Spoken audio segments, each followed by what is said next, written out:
레위기 5장 14절에서 6장 7절입니다. 여호와께서 모세에게 말씀하여 이르시되 누구든지 여호와의 성물에 대하여 부지 중에 범죄하였으면 여호와께 속건제를 드리되 내가 지정한 가치를 따라 성소의 세겔로 몇 세겔은 은혜에 상당한 흠 없는 숫 양을 양떼 중에서 끌어다가 속건제로 드려서 성물에 대한 잘못을 보상하되 그것의 5분의 1을 더하여 제사장에게 줄 것이요 제사장은 그 속건제의 숫 양으로 그를 위하여 속죄한즉 그가 사함을 받으리라.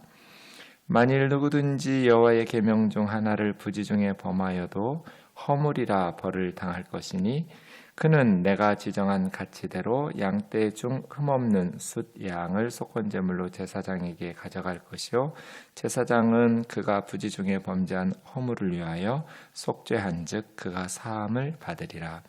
이는 속건제니 그가 여호와 앞에 참으로 잘못을 저질렀음이니라.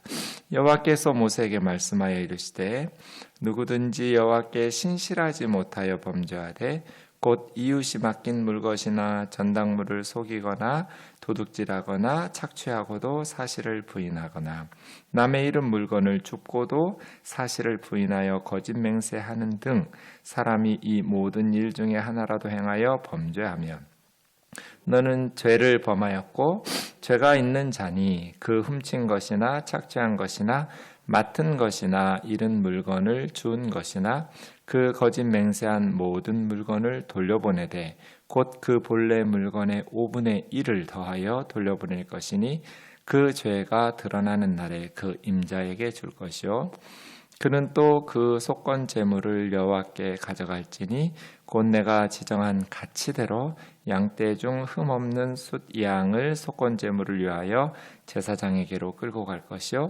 같이요 제사장은 여호와 앞에서 그를 위하여 속죄한즉 그는 무슨 허물이든지 사함을 받으리라. 아멘.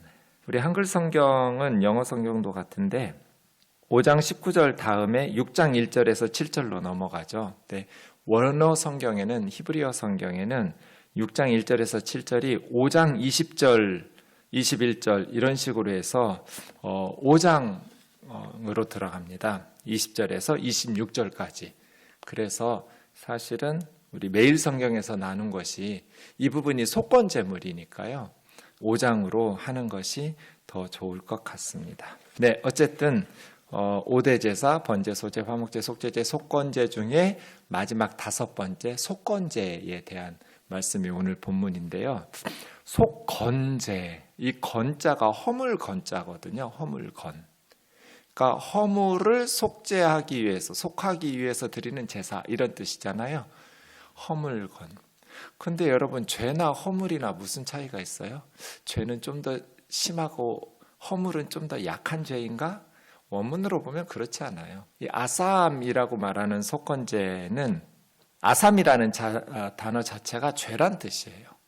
그래서 sin, guilt, 범죄하는 거 그런 것들을 다 아삼, 우리가 주일에 봤던 속죄할 때 하타, 이 하타는 관역에서 벗어나는 거, 빗나가는 거 같은 의미예요. 아삼이나 하타나 죄 짓는 것. 그래서 속건제라고 하면 속죄제하고 의미가 같아요. 허물 건자나 죄 지을 죄자나. 그래서 속죄제하고 속건제하고 한글 성경으로 보면 구분이 안 돼요. 죄를 혹은 허물을 속하기 위한 제사 이런 의미니까요. 그래서 이 이름도 적당하지 않아요. 속건제라는 번역도. 그러면 레위기를 연구하는 학자들이 이 속건제를 뭐라고 하면 좀 더 정확할까? 아삼이라는 히브리어의 번역으로 보통은 배상제. 오늘 본문에도 보면 보상할지니 이런 표현들이 반복되잖아요. 네, 보상이라는 것은 피해당한 피해자의 피해를 피해 당한 것을 보상해 주는 거죠. 그러니까 우리가 죄를 지으면 하나님에게 빚을 지게 되는 거예요. 피해를 줬어요. 그래서 손해당한 하나님의 손실분을 보상해 줘야 되는 거예요. 그런 어떤 보상제 혹은 배상제라고 하는 것이 속건제라는 것보다 더 정확한 번역이다라고 말하죠. 속죄제도 마찬가지죠. 말씀드린 것처럼 번제부터 속건제까지 다 죄를 용서하는 거예요. 죄를 속죄하는 기능을 다 가지고 있어요. 속건제도 마찬가지죠. 네, 5장 18절 끝에 보면 속죄한즉 속건제 드렸는데 범죄한 허물을 위하여 속죄한즉 그가 사함을 받으리라. 이게 속죄잖아요. 그럼 속건제도 속죄의 기능이 있네? 네, 있습니다. 번제는요? 있습니다. 똑같은 표현이 나와요. 그러니까 5대 제사는 모두 다 죄를 용서받는, 사함받는 기능이 있어요. 그런 의미에서 속죄제라는 표현도 그것만 죄를 용서받는 기능이 있는 제사인 것처럼 오해할 수 있잖아요. 그리고 속건제하면 우리는 속건이라는 단어를 사용하지 않아서 허물 건자인 건 저도 몰랐거든요. 이거 공부하기 전에는. 요즘은 뭐 한자를 잘 사용하지 않으니까요. 저희 세대만 해도 그래도 한문 시간이 있었고 수업을 했지만 요즘 아이들은 정말 학교에서 한문 교육을 특별히 받지 않으면 그런 아이들이 아니면 한자를 별로 모르기 때문에 속건제, 속건이 뭐야? 이렇게 되는 거죠. 그래서 사실은 손해배상하는 거야. 손실을 배상하는 배상제야, 보상제야. 이런 식으로 하는 것이 훨씬 더 쉽게 이 제사의 성격을 이해할 수 있도록 이름을 짓는 거겠죠. 네, 어쨌든 이 개념을 기억하는 것이 중요해요. 우리가 죄를 지으면 하나님에게 빚지는 거다. 빚을 지면 갚아야죠. 손실을 입혔으면 피해자에게 그 손실 빚진 것을 갚아서 그 피해를 배상해야죠. 이런 제사가 속건제라는 것인데요. 배상할 때는 정확한 액수로 해야 하는 게 중요하죠. 그래서 앞에 4개에 대해서는 이런 표현이 없는데 속건제에 대해서는 성소의 세겔로 몇 세겔 은에 상당하는 양, 숫양 이렇게 딱 지정해 놨어요. 성소의 세겔로 몇 세겔, 2세겔 이상이 몇 세겔인 것이죠. 그것에 그 은에 해당하는 숫양, 아엘이라는 그러한 양을 바쳐서 속건 제사를 드린다. 그러면 이제 2가지예요. 우선 14절 보세요. 5장 14절 모세에게 말씀하여 이르시되 누구든지 여호와의 성물에 대하여 부지 중에 범죄하였으면 성물에 대하여가 하나 있고요. 그 다음 6장 1절 보면 또 모세에게 말씀하여 이르시되 누구든지 여호와께 신실하지 못하여 범죄하되 이웃이 맡긴 물건이나 전당물을 속이거나 도둑질하거나 착취하고도 또 남의 잃은 물건을 줍고도 사실을 부인하고 이건 사람에 대한 거죠. 이렇게 둘로 나눠요.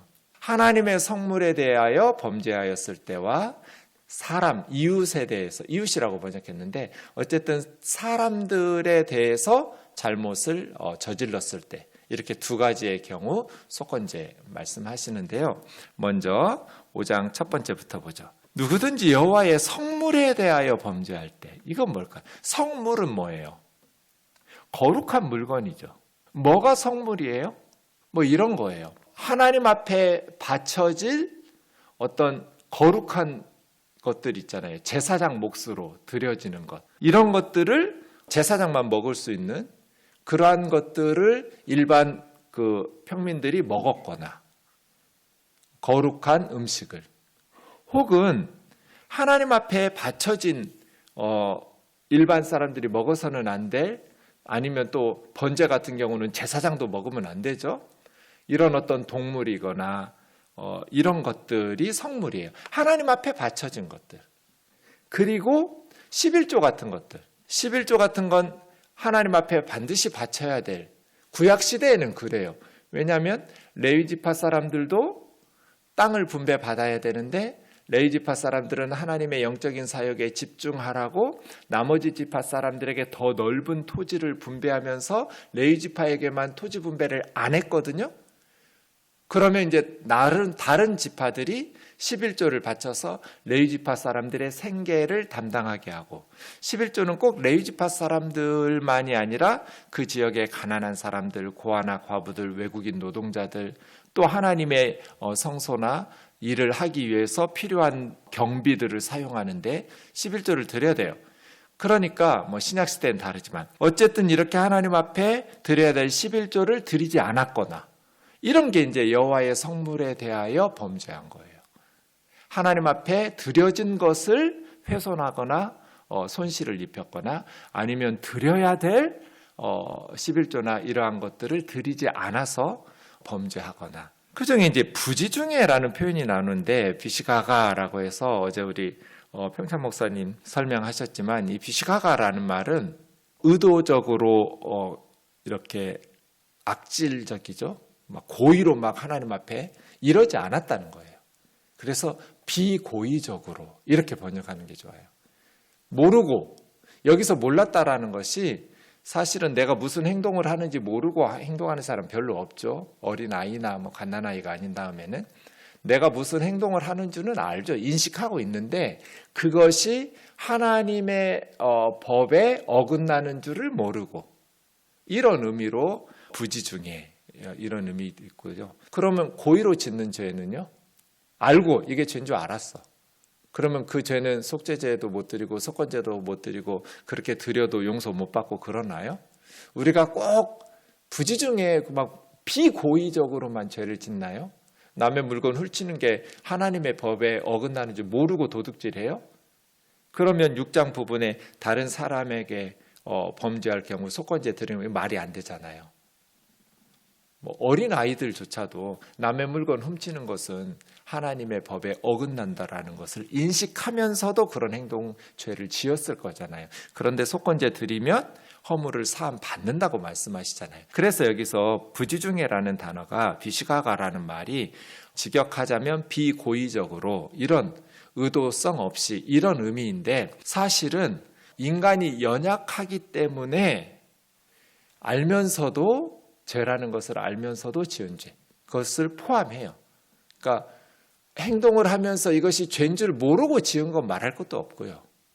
죄인 줄 알면서 죄를 범했지만 그것이 그 사람의 믿음 없음과 하나님 앞에서 신실하지 못함과 이런 인간의 죄성을 가진 인간의 연약함이 있잖아요. 죄에 물든 인간의 연약함 때문에 저질러지는 그러한 것에 대해서 그럼 이 말 하나마나 아니에요? 고의적으로 아니면 비고의적으로 둘 중 하나로 죄를 지을 테니까. 근데 왜 굳이 부지중에 비시가가라는 표현이 계속 속죄제나 이렇게 속건제에서 반복될까요? 하나가 더 있거든요. 성경에 보면. 하나님에 대해서 악의적으로 그러니까 예수님 표현대로 말하면 성령 회방죄예요. 하나님이 예수님을 통해서 일으키시는 사역을 사탄의 역사라고 정죄하면서 예수님을 거부하고 예수님을 믿지 않을 때 물론 그 죄도 나중에 잘못을 뉘우치고 회개하고 우상의 모든 것들을 버리고 예수님을 믿고 영접하면 용서받지요. 그런데 예수님을 믿지 않는 죄, 예수님을 통해서 하나님께서 일으키시는 성령의 역사조차도 사단의 역사라고 바알세불을 지폈다고 말하면서 예수님을 거부하고 믿지 않을 때는 그 죄를 무슨 방법으로 용서받을 수 있겠어요? 예수 믿지 않는 죄를. 그런 죄는 이제 속죄가 불가능한 거죠. 이 비시가가도 그런 의미예요. 구약에서도 하나님을 믿지 않고 하나님에 대해서 악의적으로 저항하고 거부하고 그것을 우상숭배적인 어떤 그 가치관을 가지고 하나님을 믿지 않을 때 그 죄는 용서받을 수가 없죠.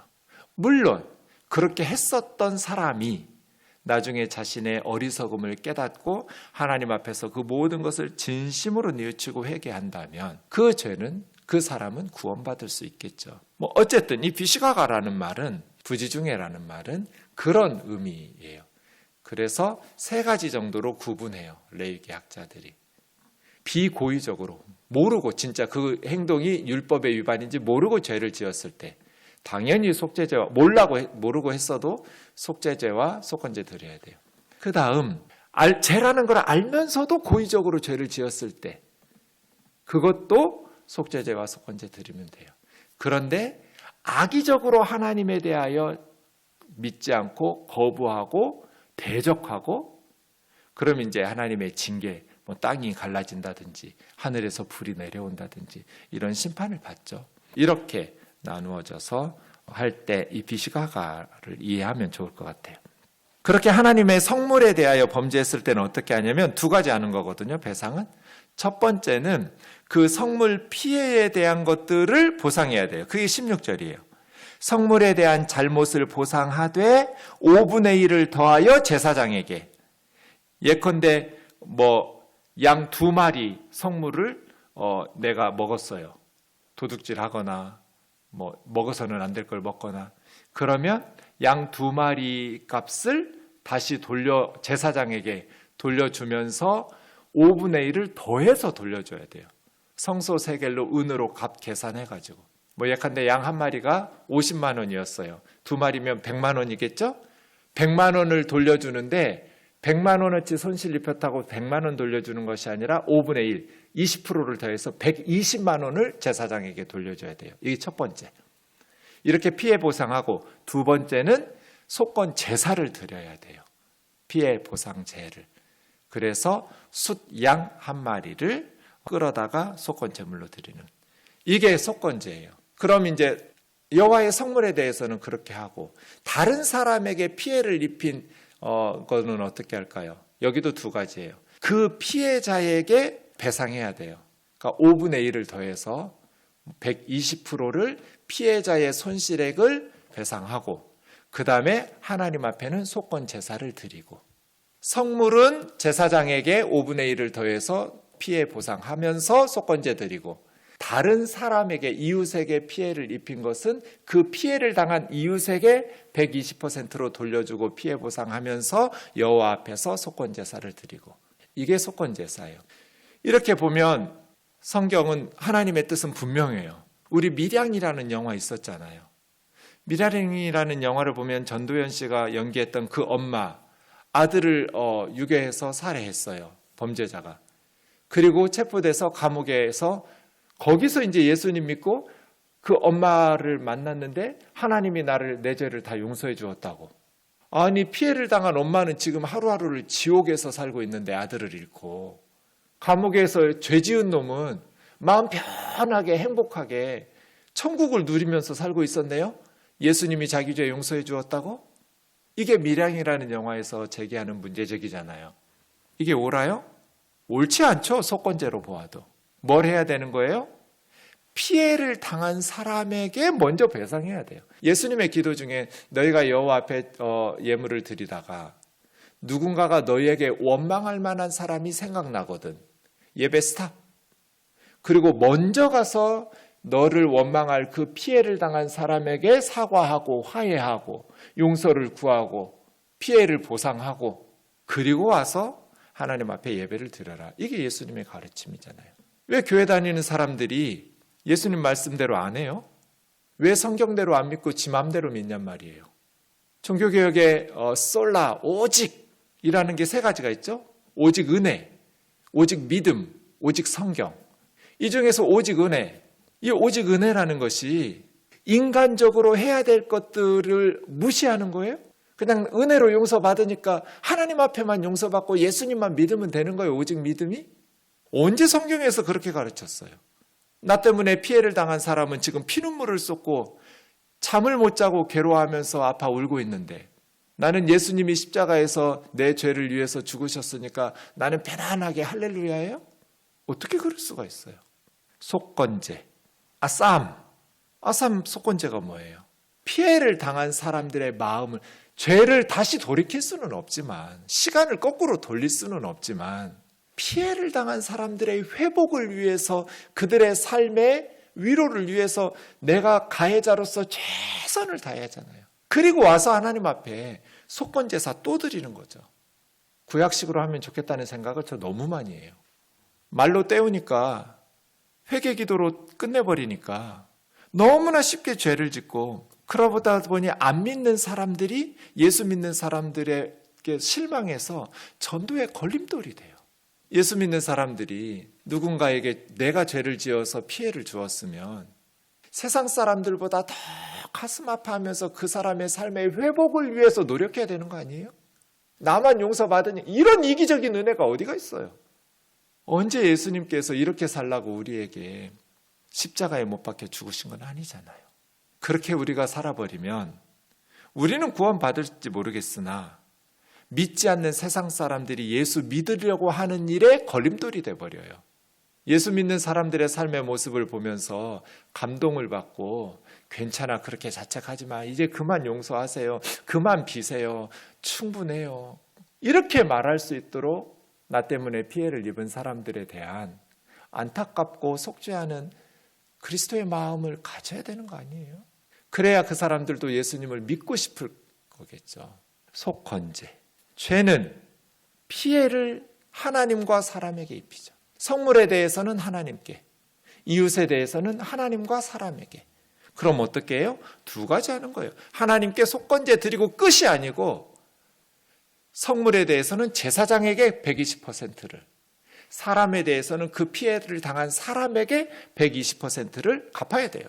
이것이 하나님의 뜻이고 이것이 하나님의 백성들의 삶의 방식이어야 돼요. 구약의 율법이니까 안 지켜도 돼요? 언제 하나님이 그런 말씀하신 적 있어요? 1.1획도 천지가 없어지기 전에는 율법의 1.1획도 없어지지 않고 그대로 된 것. 이게 우리 주님의 말씀인데 내가 원하는 은혜 받는 성경 구절만 픽업해가지고 취사 선택해서 믿고 나에게 부담이 되고 잘 모르고 어렵고 레위기 이런 건 다 제껴놓고 다 오려내기 하고 그런 식으로 믿어도 돼요? 옳지 않죠.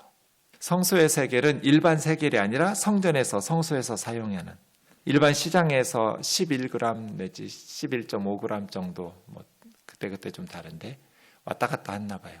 근데 성소의 세겔은 10g 정확하게 딱 정해져 있어요.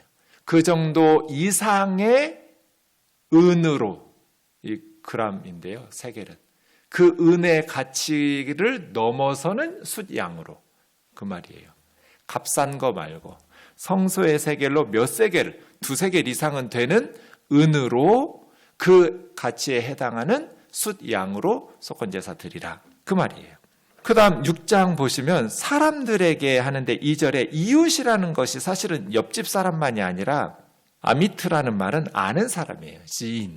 지인이죠. 지인. 그 이웃이 맡긴 물건이나 전당물이라고 말했는데 이거는 꼭 전당포에만 맡기는 건 아니잖아요. 이거는 빌려준 돈, 대여금 혹은 투자금, 이웃이 나에게 대여했거나 투자했거나 이런 거를 말해요. 전당물이라는 것은. 그 다음 도둑질이라는 것은 사실은 가젤이라는 말은 강탈한 거예요. 몰래 도둑질한 게 아니라 강제로. 그러면 착취라는 말하고 비슷하잖아요. 네. 그런데 도둑질했다고 번역한 아젤이라는 말은 불법적으로 뺏은 거예요. 그리고 착취했다라는 아사크라는 말은 합법적으로 착취한 거예요. 그러니까 남에게 착취하는 것이 불법적이었든 합법적이었든 우리는 하나님의 법이 더 상위법이죠. 세상 법보다. 세상 법이 못 따라가요. 때로는 하나님의 법을.